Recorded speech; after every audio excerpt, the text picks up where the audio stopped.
Bonjour à tous et bienvenue sur notre chaîne YouTube, la chaîne de Ligne Droite. Je vous invite à vous abonner à cette chaîne, à aimer, à partager, à commenter ces vidéos. C'est très important pour notre référencement et c'est une manière de nous soutenir. Merci à vous tous. Bonjour Thibaut Kerlirzin. Bonjour Clément. Vous êtes consultant en stratégie d'intelligence économique, diplômé de l'école de guerre économique et de l'école des hautes études en sciences sociales. Vous aviez publié notamment ce livre, il y en a deux, mais celui-ci Soros l'Impérial aux éditions Perspectives Libres. Et aujourd'hui, on va notamment parler, mais tout ça est lié évidemment, de ce site que vous avez fondé, mais pas seul, hein, avec, je crois que vous êtes trois, c'est ça? On est deux. Gregor van der Ecken qui s'occupe du panagramme, donc de la représentation graphique dynamique des sources et des acteurs qu'on déploie, qu'on expose dans les articles. D'accord. Et le site se nomme Davocratie, donc à retrouver sur davocratie.com. Oui, en français, Davocratie. Oui. Voilà, donc Davocratie, d'abord moi je voudrais qu'on revienne sur ce terme, sur ce concept. Évidemment, une allusion à démocratie, démos, le peuple, le pouvoir au peuple, aujourd'hui le pouvoir à Davos. Alors pourquoi le pouvoir à Davos? Et surtout ma question c'est comment ces gens ont pris le pouvoir et surtout par quel biais ils finissent par imposer leur propre vue sur ceux qui votent? Alors ça s'est fait progressivement. Ils arrivent à imposer leur point de vue en fait, en ramenant à eux des décideurs politiques, économiques et sociétaux qui ensuite occupent des postes d'influence dans diverses strates de la société, dans un ensemble des pays. Alors Davos, d'abord, le forum Davos existe depuis combien de temps? 1971. Au départ, c'était le forum pour le management européen qui était censé faire un petit peu contrepoids à la puissance des États-Unis. Puis rapidement, c'est passé sous le patronage américain. En 87, c'est devenu le Forum économique mondial, tel qu'on le connaît aujourd'hui. Et dès la troisième année, il y a eu un sponsoring honoraire du prince Bernard de Hollande et le passage de Aurelio Peccei du Club de Rome qui a présenté le fameux rapport Meadows. Donc, ce qui montrait qu'il y avait déjà une petite mainmise du côté américain sur le forum. Et depuis le début, l'idée c'était cette influence des populations ou en tout cas des décideurs? Non, c'était de regrouper des chefs d'entreprise entre eux, des chefs d'entreprise européens pour discuter un petit peu de la marche à suivre pour avoir une puissance qui soit plus européenne. Oui, donc ça au départ c'était plutôt une réponse, c'était une forme de contre-ingérence ou de contre-influence aux Américains. Alors c'était affiché comme ça, oui. Parce que si on regarde Davos aujourd'hui, leur slogan c'est améliorer l'état du monde. Donc c'est pas vraiment ce qu'ils font. Donc, si le slogan de l'époque c'était de regrouper des décideurs européens pour faire pièce aux Américains, c'était peut-être pas les vraies intentions non plus. Oui, parce qu'améliorer l'état du monde, ça fait un peu penser justement à certains propos américains, gendarmes du monde. Voilà, on est là pour le bien de l'humanité et puis au final derrière avec des intérêts privés évidemment que l'on connaît. Oui, finalement, il y a un parallèle entre ces deux, entre Davos européen et le...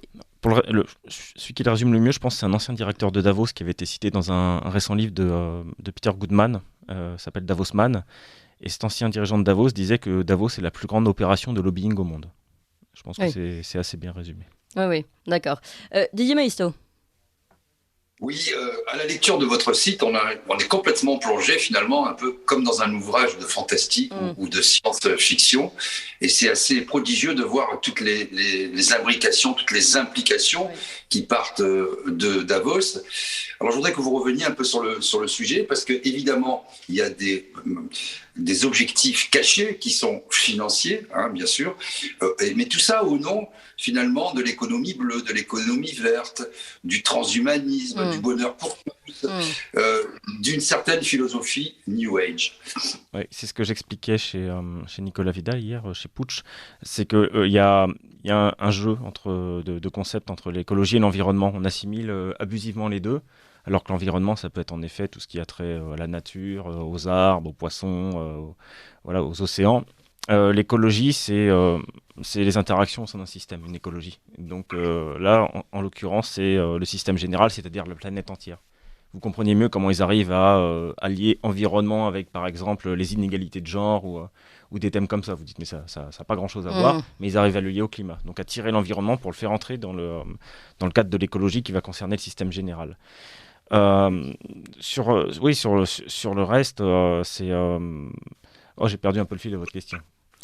Oui, je disais en fait la philosophie New Age, qui est toujours au nom de la société ouverte, de l'écologie, du partage, et aussi on voit une des implications, c'est la baisse drastique de la population pour arriver finalement à 1,6 milliard comme au début du XXe siècle. Exactement. Tout ça au nom d'une philosophie pour vivre plus heureux, plus épanoui, se partager enfin les ressources de façon équitable. Oui, c'est ça, c'est complètement néo-malthusien.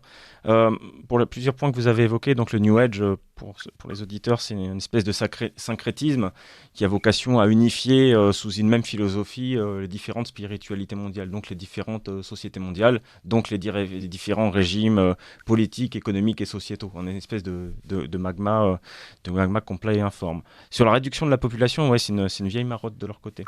Vous voyez d'ailleurs avec le développement ensuite du crédit social, la promotion du pass climatique et de tout ce qui a été traité avec Virginie Giron et Christine Coton. Donc c'est en effet ça. Pour le résumer, c'est un contrôle, on ne va pas dire totalisant, c'est même totalitaire des populations, avec une tentative de réduire la population mondiale de manière soft, en incitant à ne plus faire d'enfants, ou de manière un petit peu plus dure, avec des procédés, avec certains poisons qui peuvent être distillés. Les informations officielles sortent de plus en plus pour qui les cherchent. Et tout ceci organisé sous un patronage vraiment mondial, avec des dirigeants qui sont complètement coupés du monde, des milliardaires qui sont complètement coupés du monde, et qui vont imposer leur volonté à l'ensemble des populations. Donc vous dites finalement, par rapport... c'est un peu comme ce qu'a fait la Chine pendant des décennies, un contrôle des populations via notamment le crédit social. Hein. Oui, tout à fait. Donc, et vous citez quelqu'un dans votre site internet qui dit finalement, quand on contrôle l'alimentation aussi, on contrôle les populations. Ça, c'est le premier point. Et peut-être, puisque pour faire le lien avec ce que disait juste avant vous Clémence Oudiakova dans la matinale, la question du passeport sanitaire et vaccinal européen qui était scellé bien avant la survenance du Covid, 4 ou 5 années auparavant. Ça, c'est très intéressant pour nos auditeurs. Oui, il était déjà dans les tuyaux depuis au moins 2017. Ensuite, dont je me suis aperçu, puisque j'avais travaillé dessus, notamment pour la Fondation Identité et Démocratie, on en avait parlé avec Virginie Giron d'ailleurs en janvier, c'est que la forme que prend le pass sanitaire aujourd'hui ressemble aux préconisations du Forum de Davos, en association avec une fondation qui s'appelle Common Project Foundation, qui a été fondée par la fondation Rockefeller, qui est d'ailleurs la fondation Rockefeller, et la famille Rockefeller, par divers membres de cette famille, est très impliquée dans le New Age et dans l'écologie politique depuis une 50aine d'années. Ça peut être avec Stephen Rockefeller, la Charte de la Terre, avec Maurice Strong, donc, qui est un mentor de Klaus Schwab, ça peut être avec Lawrence Rockefeller, qui est une figure centrale du New Age.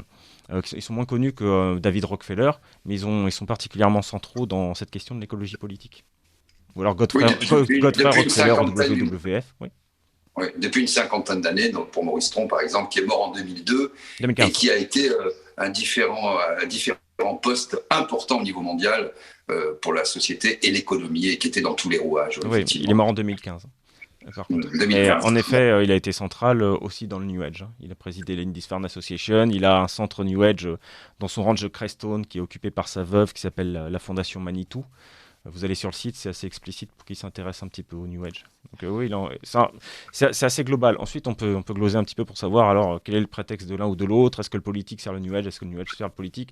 Moi, ce que je vois au niveau de Davos, c'est que c'est quelque chose qui est complètement New Age, en regroupant des grands patrons du monde entier, en voulant s'impliquer au monde entier et développer une spiritualité mondiale.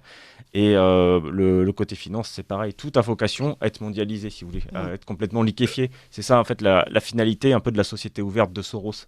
C'est ouvrir des marchés, ouvrir les régimes politiques, ouvrir à la présence de la société civile qui pourra ensuite peser sur les décisions politiques. D'ailleurs, dans le Great Reset, Klaus Schwab disait que la jeunesse, il est très optimiste sur la jeunesse puisqu'ils sont très sensibilisés sur le climat. Mais en fait, ce sont les jeunesses d'avocrates qui sont complètement aliénées par la propagande environnementaliste. Si vous voulez. Ça, c'est vraiment une question à laquelle je veux qu'on arrive. Je veux juste rappeler à nos auditeurs que oui, on le lit dans le livre de Great Reset de Klaus Schwab, que donc l'objectif, c'est la mondialisation, la société liquide, vous l'avez dit, le flux, pour évidemment maximiser les intérêts, leurs intérêts.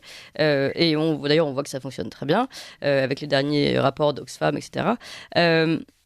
Et donc ça, ok. Et on a une population, et il fait le constat d'une population qui, elle, qui pourrait se rebeller de plus en plus vis-à-vis de cela, qui finalement rejette ce système mondial, puisque elle voit bien que ce n'est pas la mondialisation heureuse vendue par Alain Minc notamment. Et comment faire pour tenir cette population qui risquerait de se révolter?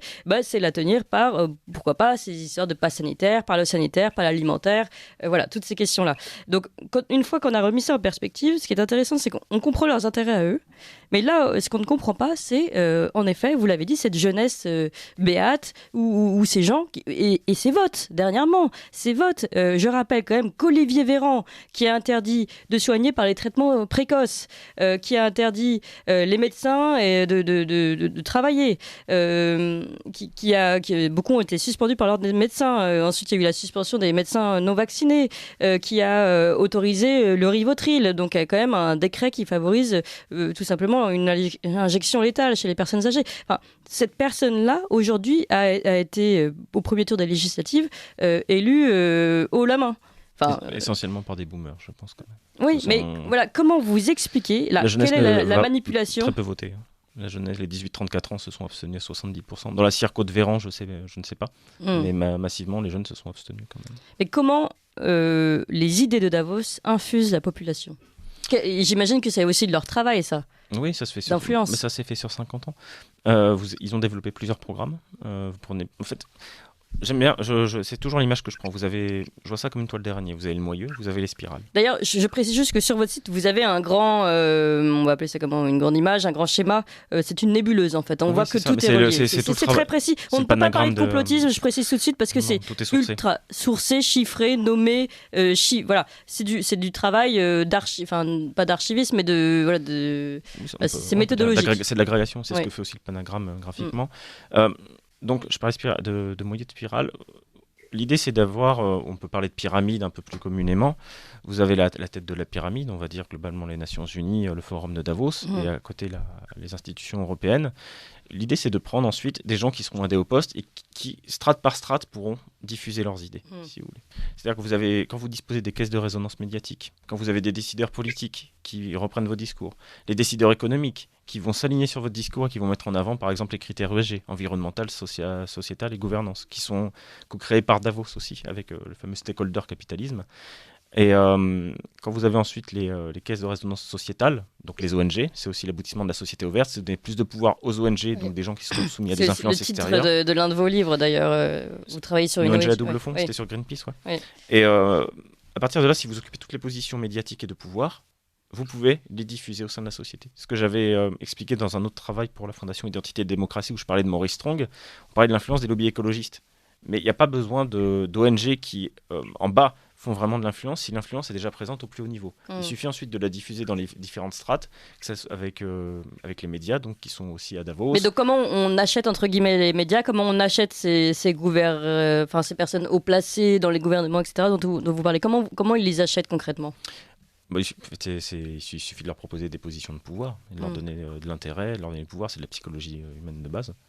Donc Davos, il y a les Young Global Leaders, par exemple, qui sont des dirigeants politiques, sociétaux ou économiques qui ont acquis une certaine influence et notoriété dans leur sphère de compétences. Ils ont un peu moins de la quarantaine quand ils sont promus.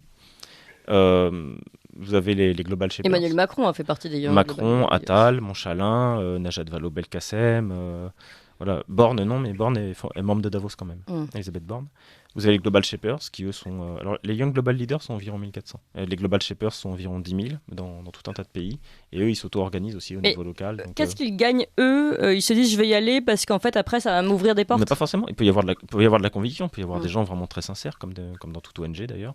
Puisque Davos est censé être enregistré comme une ONG sur le registre de transparence européen, où ils font de l'influence aussi, d'ailleurs.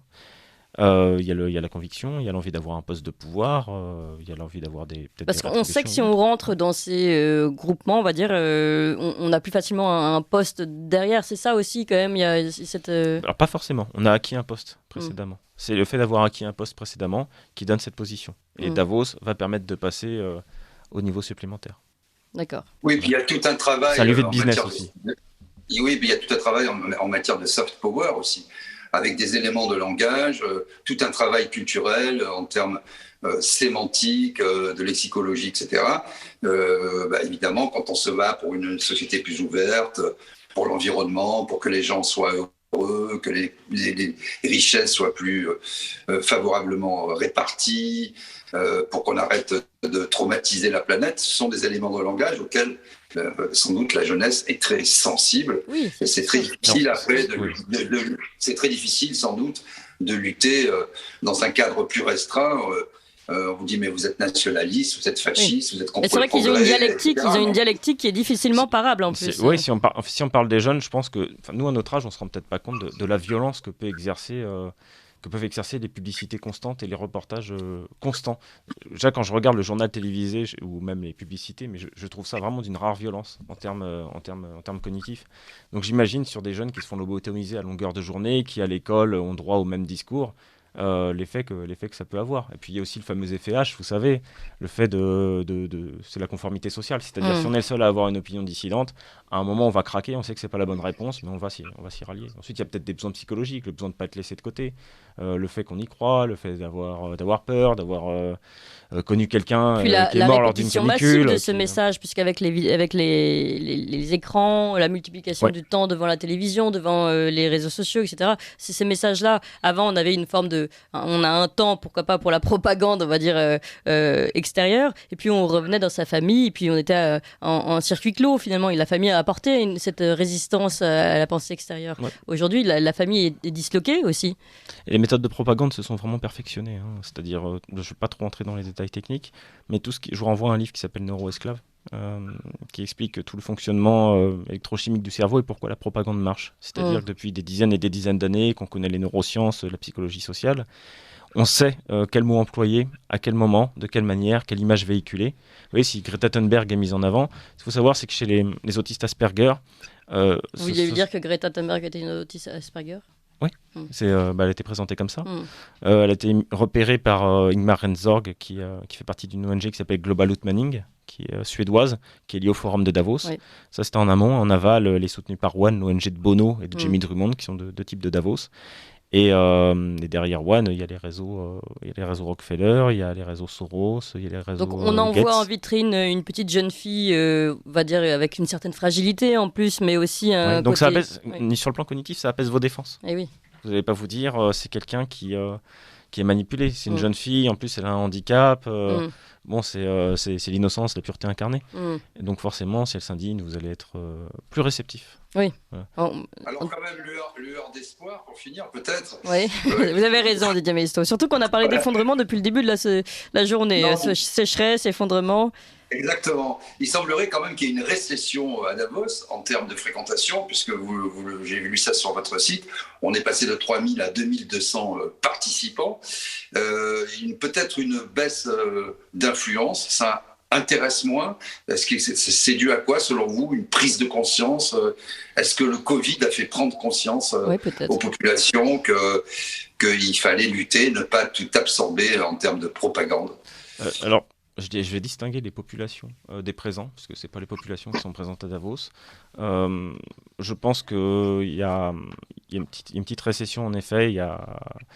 Je pense que certains se disent que Davos a fait son temps. Il y a les pays ensuite qui sont opposés à ce qui se passe en Ukraine, parce qu'on nous fait croire que tout le monde est contre la Russie, alors que la majorité des pays ne soutiennent pas le discours occidental. Donc je pense que ça peut jouer. Ensuite, il y a la délégation ukrainienne qui n'a pas été invitée. Il y a les Chinois qui n'étaient pas nombreux. Et il y a peut-être... Pardon ? Les Russes. Oui, les Russes. Oui. Et il y a peut-être l'effet peur. Je fais attention à ce que je dis parce que ces gens sont tellement coupés du monde que je ne pense pas qu'ils aient peut-être aussi peur que ça. Il y a 4-5 ans, personne ne connaissait Klaus Schwab, globalement, alors que le forum de Davos existe depuis plus de 50 ans. Mais maintenant, je sais que c'est une des personnes les plus détestées sur Terre. Depuis le Great Reset, la mise en avant du Great Reset, Bill Gates, Albert Bourla, des gens comme ça sont éminemment détestés. Alors, il y a une antinomie qui apparaît dans votre discours quand vous dites justement, à plusieurs reprises, vous l'avez répété, ces gens-là, ces milliardaires sont totalement coupés du monde. Est-ce que c'est pas justement antinomique avec la volonté de Davos de dominer et d'instaurer finalement une seule et même philosophie? Pourquoi ils le font? On a bien compris que c'était pour le pouvoir, pour avoir des positions, pour peser sur l'avenir du monde et sans doute laisser une trace un peu sympathique derrière soi. Mais comment concilier ces deux impératifs qui semblent contradictoires ? C'est pas contradictoire pour eux du tout.